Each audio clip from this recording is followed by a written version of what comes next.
Valley Club, the next fusion in Raid was announced today, and it looks like another bomb champ in the game. Yeah, looks to be shaking up the arena meta. How valuable is this character in PvP? Should you be going for him? We're gonna answer both of these questions in this video, and we have a summoning event coming up this week. Is this bait or is this a good one? We'll talk about all of that and more, and if you're ready for it, you need to do Valley Club. Find that like button and let's go smash it. Welcome back to the ValleyFlyin Raid channel. I'm ValleyFlyin. Hope you're having an excellent day. We have a new fusion gem coming next week, and a good thing, it looks like a fragment fusion, so the easier of the fusions, and you can leave this in your fragment chambers to summon anytime during a clan versus clan or anything like that. We're talking about this champ, how valuable he is, where you can use him outside of PvP, because he looks to be very strong in PvP. If you get some value from the video today, hit that like button, hit the subscribe button, ring the notification bell so you know as soon as a brand new Raid Shadow Legends video goes up. On a normal week, at least 6 pieces of Raid Shadow Legends content. Let's check out this next bomb champ, Cause Wallbreaker. It is the fusion starting next week, November 20th. He's going to be a member of the Oregon Tribes, legendary attack spirit champ, and his kit is all based around bombs. This is what this guy looks like, to be a pretty strong character. They also mentioned some help in faction wars. I'm not sure how strong he's going to be for that. Before we get into the kit of Cause and who this champ is for, I do want to remind you, if you want to get off to the current best start for 2025 in Raid Shadow Legends, use the QR code up there or the link in the description, because that will get you a double legendary, triple epic start. You're going to start off with Karato Fox and their legendary champ right in your account as soon as you're done with your tutorial.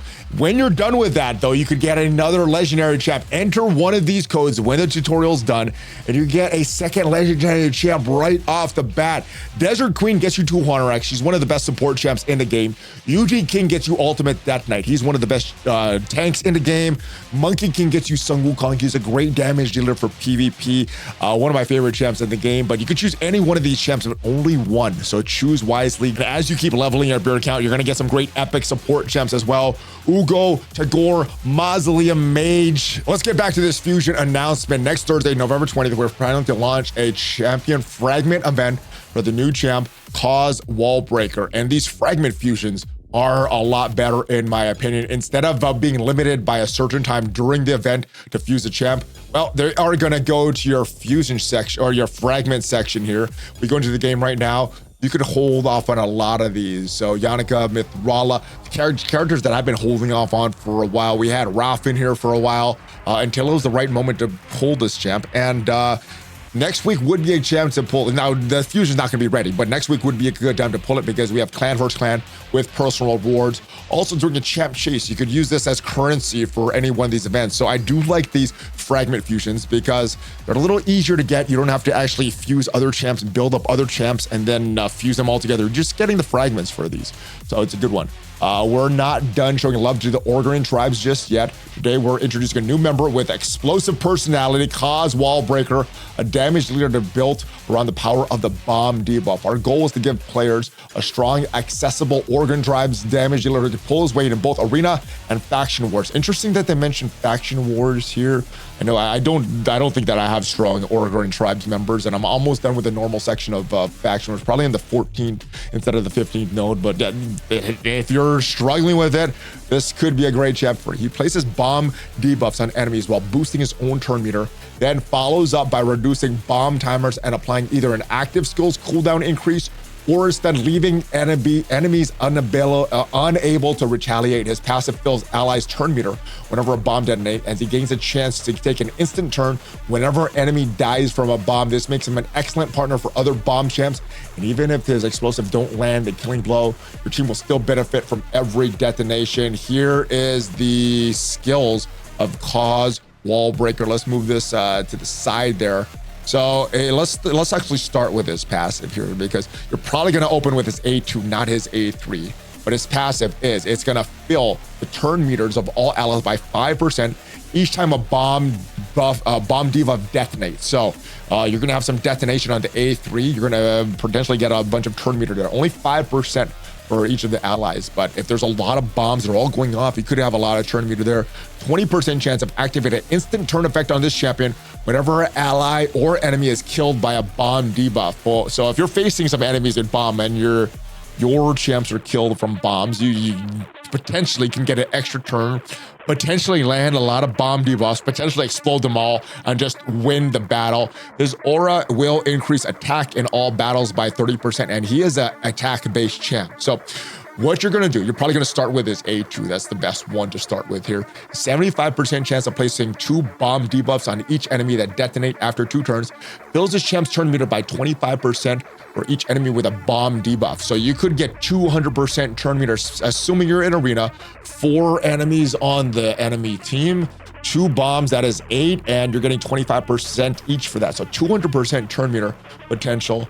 And it doesn't look like the affinity will matter with this one, because you're just placing the bombs and then you're filling turn meter as well. So just accuracy is probably going to matter. This won't count as an attack the way I'm reading this. And then once you have all those bombs, 2 bombs on each target, and the amount of damage that the bombs will do will be based on his attack. He is an attack-based champ. The A3, Mangonel Maul, attacks all enemies 70, and this is an attack, so the affinity will matter.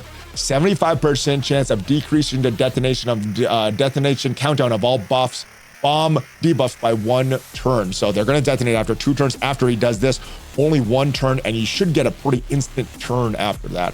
Also has a 75% chance of placing a block active skills debuff for 2 turns. And when you fully book this, you increase that debuff chance by 25%. So 100% chance of the blocked active skills. The weak affinity may matter for this one, but your accuracy is what it's going to be based on. Then you're going to go back to the A1, assuming that you get that full 200% turn meter. You're going to get another turn here. Attacks 1 enemy 3 times each hit.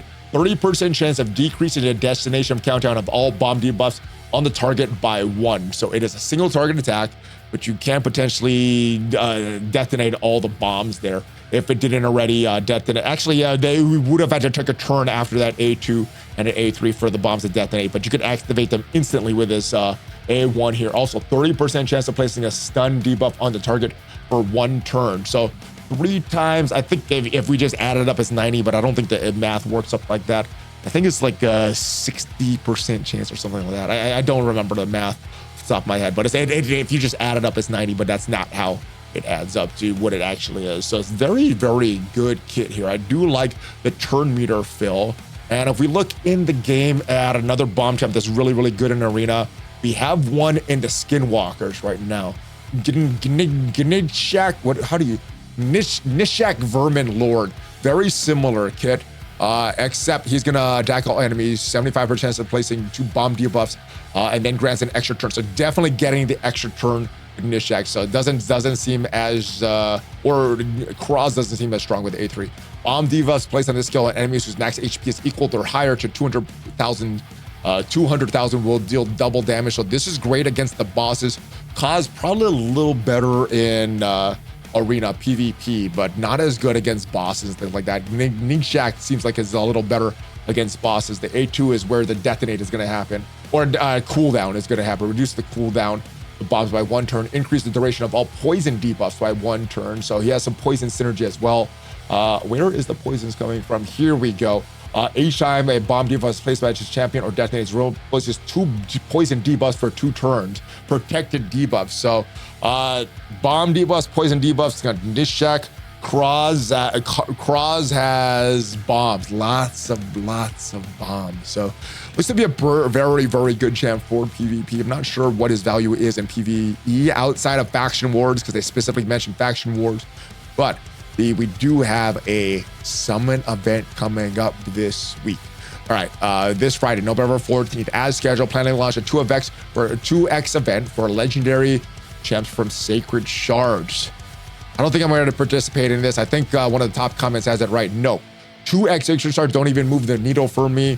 They are currency, and that's kind of how I think most players should look at these Sacred Shards. Unless you're a whale with unlimited budget, just open whatever you want. But if you're trying to do things super effective, shards should be for events and not just for these. Although saying that, just because I want to make content, I might open some Sacred Shards for this, just for videos. But if you're trying to play super effectively, probably waiting different event for this. So who is Kraz for? Well, I guess it's for players that are struggling in PvP content. If PvP is not something that's super important to you, you may skip this, considering that you may have depleted all of your shards during this turtle event, Leonardo, and some of the other events. Maybe you also went for Maria.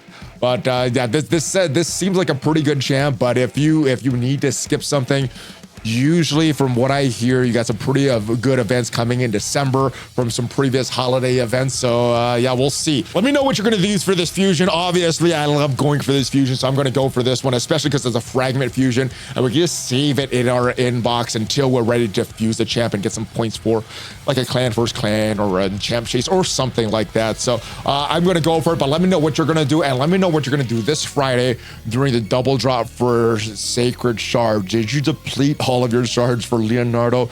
Are you saving up for this fusion? I think if you're one of those players, you may not have shards and probably going to skip this event. I'm still thinking I might skip it, but let me know what you're going to do, Valley Club. Hopefully you got some value from this video, and if you did, leave the video a like, check out some of the other videos on the channel, and of course, if you want to start that brand new Raid Shadows account, use that QR code up there or the link in the description to get those free champs that we talked about earlier. Hopefully have a great rest of your day, guys. Thanks for watching. Hulk fist bump ValleyFlyin out.